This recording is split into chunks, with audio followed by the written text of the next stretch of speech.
নমস্কার আমার প্রিয় বন্ধুরা, আমার ছোট্ট গোপাল চ্যানেলে সবাইকে স্বাগত। সবাই কেমন আছো? আশা করি সকলেই ভালো আছো। আমিও আছি অনেক ভালো। বন্ধুরা, তোমরা কি জানো, যারা বেশি চিন্তা করে তারা আমার এই ভিডিওটা পুরোটা দেখলে জীবনে সব কিছু এড়িয়ে যেতে পারবে। তো চলো বন্ধুরা, ভিডিওটা শুরু করছি। ভগবান শ্রীকৃষ্ণ বলেছেন যে অলস ব্যক্তি সে কখনোই সফল হতে পারে না। সে তার জীবনে আরাম পছন্দ করে, সে কঠোর পরিশ্রম করতে পছন্দ করে না। কিভাবে সেই ব্যক্তি সফল হতে পারে? আপনি যদি কিছু বড় করে দেখাতে চান তবে এখন থেকেই অলসতা ত্যাগ করুন, তবেই আপনি জীবনে কোনো কিছুতে এগিয়ে যেতে পারবেন। কখনোই কোনো কাজ ভবিষ্যতের জন্য ফেলে রাখা উচিত নয়, কারণ সেই ব্যক্তি সময়ের গুরুত্ব না বুঝেই তা ব্যর্থ কাটিয়ে দেয়। শেষ পর্যন্ত তার আর কিছুই করার সময় থাকে না। যে কোনো মানুষ তার জীবনে সফল না হওয়ার প্রধান কারণ হলো নিজের প্রতি বিশ্বাস না থাকা। জীবনে সেই ব্যক্তি সফল যার নিজের প্রতি বিশ্বাস আছে। যে ব্যক্তি নিজের প্রতি বিশ্বাস নেই সে কখনোই সফল হতে পারবে না, কখনোই পারবে না। একবার সংক্রান্ত কর্ণ ভগবান শ্রীকৃষ্ণের কাছে তার দুর্দশার কথা বর্ণনা করে বলছেন, হে ভগবান, আমি যখন জন্মগ্রহণ করেছিলাম তখন আমার মা আমাকে ত্যাগ করেছিলেন। সেখানে আমার কি অপরাধ ছিল? গুরু দ্রোণাচার্য আমাকে শিক্ষা দিতে অস্বীকার করেছিলেন, কারণ তিনি আমাকে ক্ষত্রিয় মনে করেননি। এতে আমারও কি অপরাধ? এবং আমি মহারাজ পরিবারের সদস্য নই বলে দ্রৌপদীর স্বয়ংবরে অপমানিত হয়েছি। উত্তরে শ্রীকৃষ্ণ বললেন, হে কর্ণ, মন দিয়ে শোনো। আমার জন্মের সময় আমি কারাগারে ছিলাম, আর আমার জন্মের সাথে সাথে আমার মৃত্যুর আমার জন্য অপেক্ষা করছিল। তুমি কি সেটা জানো? যে রাতে আমার জন্ম হয়েছিল সেই রাতেই আমাকে আমার বাবা মায়ের কাছ থেকে আলাদা করা হয়েছিল। গোকুলে পৌঁছানোর পর দরিদ্র পরিবারে যে সব কাজ করতে হয় আমাকে সেই সব কাজ করতে হয়েছে, হাত দিয়ে গোবর তোলা ইত্যাদি। 6 বছর বয়সে আমার উপর প্রাণঘাতী আক্রমণ হয়েছিল। আমাকে বারবার মারার চেষ্টা করা হয়েছে। না আমার শৈশবের শিক্ষা ছিল, না আমার প্রাসাদ ছিল, আর না ছিল কোনো গুরুকুল, না ছিল কোনো বিশাল সেনাবাহিনী। কিন্তু তারপরও মামা আমাকে তার সবচেয়ে বড় শত্রু মনে করতেন। কেন, তুমি কি জানো? আমার জীবনও অনেক সমস্যার মধ্যে দিয়ে গেছে, তাই জীবনে কতবার অপমানিত হতে হয়েছে সেটা গুরুত্বপূর্ণ নয়, কিন্তু এটা গুরুত্বপূর্ণ যে আপনি কিভাবে সেই অপমানের জবাব দিয়েছেন। আপনার জ্ঞান আছে যা আপনি ব্যবহার করতে পারবেন, এবং সেই সমস্ত সমস্যার মধ্যে দিয়ে কিভাবে এড়িয়ে যেতে পারবেন সেটাই হচ্ছে সবচেয়ে গুরুত্বপূর্ণ বিষয়। সব কিছু বই পড়ে শেখা যায় না। কিছু খারাপ মানুষের কাছ থেকেও আমরা অনেক কিছু কিন্তু শিখে যাই। সম্মান মানুষের হয় না, প্রয়োজনের হয়। প্রয়োজন শেষ হলে সম্মানও শেষ হয়ে যায়। কিন্তু ওরা খারাপ নয়, আপনিও উড়ে যান, কিন্তু তত দূর যেখান থেকে মাটি স্পষ্ট দেখা যায় তার বেশি নয়। এতটা চিন্তা করো যার ফলে তুমি জিততে সফল হবে, এতটা নয় যে তোমার জীবনকে নষ্ট করে দেবে।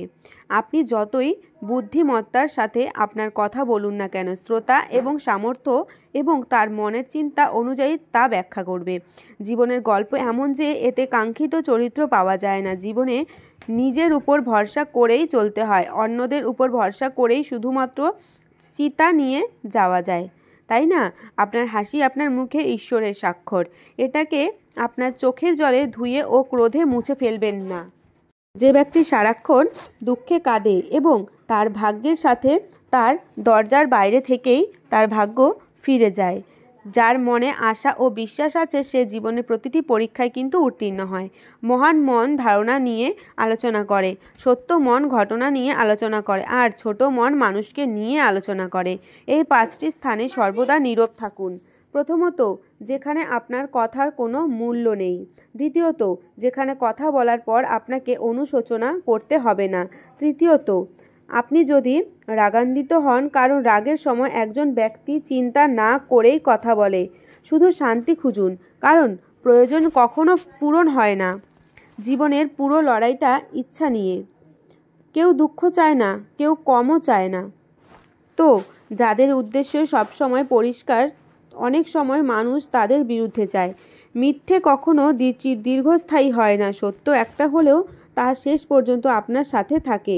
মানুষের বর্তমান দেখে তার ভবিষ্যৎ নিয়ে ঠাট্টা করবেন না, কারণ সময় এত শক্তি যে তা ধীরে ধীরে কয়লাকে হীরায় রূপান্তরিত করে, মানুষের কাজ নষ্ট করে। এমন একটি শব্দ হলো আমি আগামীকাল এটি করব।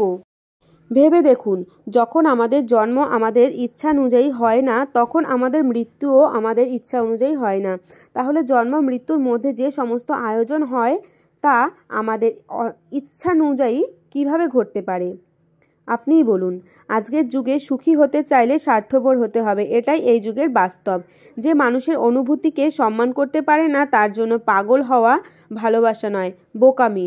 যা হৃদয়ে আছে তা অন্যকে বলার সাহস রাখুন। যা তার হৃদয়ে আছে তা বোঝার ক্ষমতা রাখুন। সম্পর্ক কখনো ছিন্ন হবে না। তার নিষ্ঠা, ধৈর্য, সাহস এবং ইতিবাচক চিন্তার সাহায্যে একজন ব্যক্তি সফলভাবে অনেক কঠিন পরিস্থিতি থেকে বেরিয়ে আসতে পারেন। এটি একটি নিশ্চিত জিনিস যে আপনি কাজ করতে পারবেন না যতক্ষণ না কাজটা শুরু করেছেন। যে কোনো কাজের সবচেয়ে কঠিন অংশ হলো কাজটি শুরু করা। মানুষের যদি কিছু করার ইচ্ছা থাকে তাহলে পৃথিবীতে কিছুই অসম্ভব নয়। মানুষের যদি কিছু করার ইচ্ছা থাকে তাহলে পৃথিবীতে কিছুই অসম্ভব নয়, সবই সম্ভব। সমস্যা জীবনের অংশ। যিনি তার সমস্যা উপর পা রেখেছেন তিনি জিতেছেন, এবং যিনি তার সমস্যা মাথায় নিয়ে রেখেছেন তিনি তার জীবন নষ্ট করে ফেলেছেন। জীবনে অনেক সময় আমরা বড় বড় সমস্যা থেকে সহজেই বেরিয়ে আসি, যেন মনে হয় কেউ আছেন যিনি আমাদের সাহায্য করছেন, আর এই অদৃশ্য শক্তিকে আমরা ঈশ্বর বলে থাকি। তাই মনে রাখবেন, পৃথিবী যখন আপনাকে ছেড়ে চলে যায় তখন ঈশ্বর আপনার হাত অবশ্যই ধরে রাখবেন। জীবনে অনেক সময়ই কিন্তু আমরা সমস্যায় পড়ি। যা তোমার হাতে নেই তার মোহ করলে জীবন নরকে পরিণত হবে। একাকিত্বে একটা আলাদা আনন্দ আছে, কারণ এতে কারো ছেড়ে যাওয়ার কিন্তু ভয় থাকে না। আপনি নিজেকে দুর্বল মনে করে রেখেছেন, না হলে আপনি যা করতে পারেন তা অন্য কেউ করতে পারবে না কেন? আশীর্বাদ কখনো বৃথা যায় না, সঠিক সময়ে তা কার্যকর অবশ্যই হবে। সব কিছু নকল করা যায়, কিন্তু চরিত্র আচরণ কিন্তু নয়। উদ্দেশ্য ভালো হলে ভাগ্য কখনোই খারাপ হয় না। কর্মের কোনো তালিকা নেই, আপনি যেমন কর্ম করবেন তার ফল আপনি তেমনই পাবেন। মনকে সমর্পিত করাও খুব জরুরি। শুধু মাথা নত করলেই ঈশ্বরকে পাওয়া যায় না। আপনি যদি কথা এবং পরিস্থিতির কারণে চিন্তিত হয়ে পড়েন যা আপনার নিয়ন্ত্রণে থাকে না, তবে এর ফলে আপনি সময় এবং ভবিষ্যতের অপচয় করছেন। তাই আপনার এমনটা হচ্ছে জীবনে। পাওয়ার জন্য একটি কাজ করলে সুখ পাবেন না, তবে আপনি যদি আনন্দের সাথে কাজ করেন তবে আপনি অবশ্যই কিন্তু সুখ পেয়ে যাবেন জীবনে। আপনি যতই কঠোর পরিশ্রম করুন তার ফল আপনি নিশ্চয়ই পাবেন। আপনার জীবনের সমস্যার জন্য কাউকে বলবেন না, কারণ 80% মানুষ গুরুত্ব দেবে না, বাকি 20% মানুষ খুশি হবে কারণ আপনি যে সমস্যায় পড়েছেন। শ্রীকৃষ্ণ বলেন, কিছু লোক আপন হওয়া অভিনয় করে, সময় আসার সঙ্গে তাদের মুখোশ কিন্তু একদিন ঠিকই খুলে যায়। আপনি আপনার সমস্যা সবাইকে বলবেন না। কেউ যদি মিষ্টি করে কথা বলে বা সহানুভূতি দেখায় তার মানে এই নয় যে সে আপনার শুভাকাঙ্ক্ষী, কখনোই না। একজন ভালো মানুষ স্বার্থপর নয়, তিনি কেবল সেই সমস্ত লোকদের থেকে দূরে সরে যান যারা তাকে সম্মান করে না। যে ব্যক্তি কাঁদতে কাঁদতে সব কিছু বলে তিনি সত্যবাদী, কারণ রাগ ও কান্না মানুষকে সত্য বলতে বাধ্য করে। কাজ এবং সম্পর্ক দুটোই কিন্তু ভঙ্গুর, কিন্তু দুটোর মধ্যে পার্থক্য একটাই, যে ভুল করে কাজ ভাঙে আর ভুল বোঝাবুঝিতে সম্পর্ক। দুঃখ বিক্রি করা যায় না, সুখ কেনা যায় না। তাই যেমন গায়ের রং দেখে বন্ধুত্ব করবেন না, কারণ কালো রং হতেও পারে কিন্তু তার মন কিন্তু কালো হবে না, এটা কোনো ব্যাপার না। আপনি কতজন মানুষকে বিশ্বাস করেন বা না করেন, আপনার নিজের ওপর সবচেয়ে বেশি কিন্তু আপনাকে বিশ্বাস রাখতে হবে। মানুষের কথার ওপর ভিত্তি করে নিজের মনে একজন ব্যক্তির অবস্থার চিত্র তৈরি করা কখনোই কিন্তু সোজা কাজ নয়, একদমই বোকামি। আপনি যতই কিছু মানুষকে আপন করার যতই চেষ্টা করুন না কেন, তারা একদিন প্রমাণ করবেই যে কখনোই আপনার সে আপন ছিল না। তেমন কিছু মানুষ প্রতিটি সম্পর্কের সাথে অর্থ যুক্ত করে। তারা তাদের স্বার্থ সিদ্ধি করার পর সৎ মানুষের হৃদয় ভেঙে দেয়। তারা ভাবে কেউ তার চেয়ে চালাক নয়, কিন্তু বাস্তবে সে নিজেই জীবনে সবকিছু শেষ করে ফেলে। যদি কেউ চলে যেতে চায় তাকে যেতে দিন। কাউকে কেন আটকে রাখবেন? সম্পর্কে ভালোবাসা থাকতে হয়, ভিক্ষা কিন্তু নয়। বন্ধুরা, আমার এই ভিডিওটা এই পর্যন্তই। ভালো লাগলে লাইক, কমেন্ট, শেয়ার আর আমার ছোট্ট গোপাল চ্যানেলটা সাবস্ক্রাইব করে দিও। তো আজকের মধ্যে সবাইকে টাটা, সবাই ভালো থেকো, সুস্থ থেকো। দেখা হচ্ছে আগামীকাল নতুন ভিডিওতে।